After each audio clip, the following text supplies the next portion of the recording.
problème que nous avons connu, manque de gel hydroalcoolique. Les soignants n'avaient pas du tout. Et tu avais accepté de donner un coup de main. On a pu, non seulement les hôpitaux, les EHPAD, les soignants, y compris les services de la police, la poste, la sécurité la sociale, préfecture, l'ARS.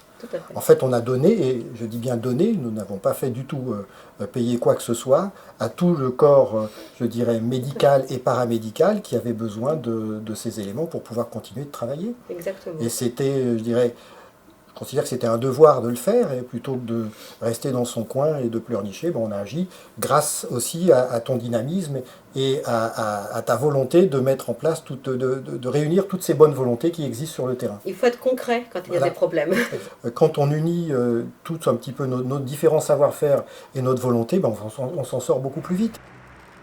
À partir donc de mars 2020, de nombreux acteurs se sont donc mobilisés pour faire face à ce défi de fournir des surblouses et aussi des masques. Il y a aussi une association, Adgesti, gestionnaire d'établissements et services sociaux et médico-sociaux, présente depuis le lancement, qui effectivement le public de personnes handicapées ne pouvait pas être accueilli à l'époque, mais les monitrices étaient là.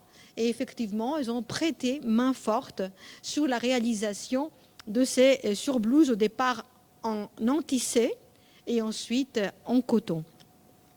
Et il y a aussi encore des particuliers, des entreprises, le Bourret, tout d'abord, Madame Bourdin, qui m'a donné 3 bobines de 220 kilos chacune, pour réaliser de l'antissé, donc des surblouses jetables.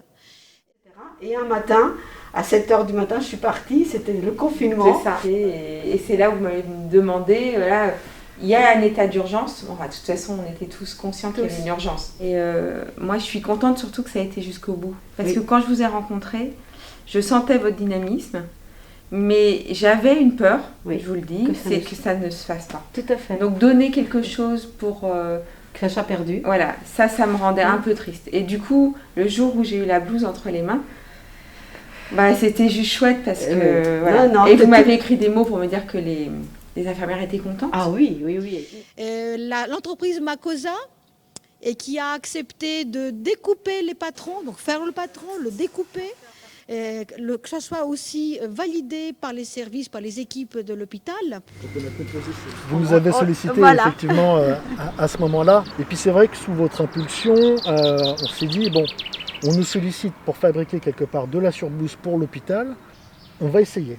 Et finalement, l'enjeu était quelque part de miser sur l'humain et de se dire, proposer au personnel, écoutez, voilà, on sait que vous êtes confinés, on sait que finalement il y a un danger potentiel, mais aujourd'hui, l'État, la collectivité et finalement l'hôpital, qui est peut-être aussi votre hôpital qui vous soigne localement, a besoin de vous. C'était complètement sorti de la production de notre travail en général. On était une petite équipe, mais en fait, c'était pas du tout la même ambiance. On était contents de travailler et du coup, on apprenait à se connaître aussi différemment.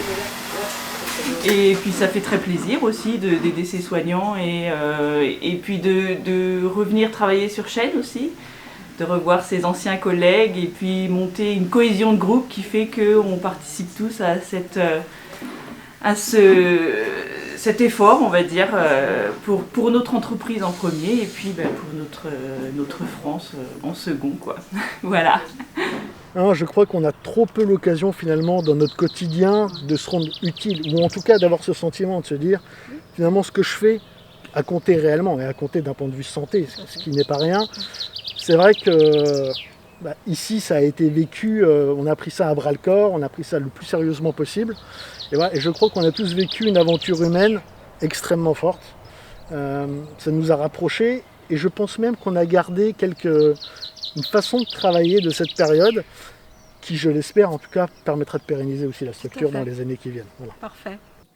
Et ainsi, donc, en début de juin 2020, à la sortie du confinement, je peux dire que le bilan est le suivant.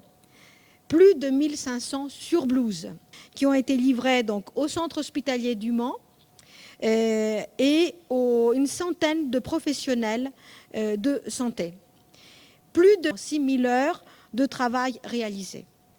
Donc que toutes et tous soient remerciés.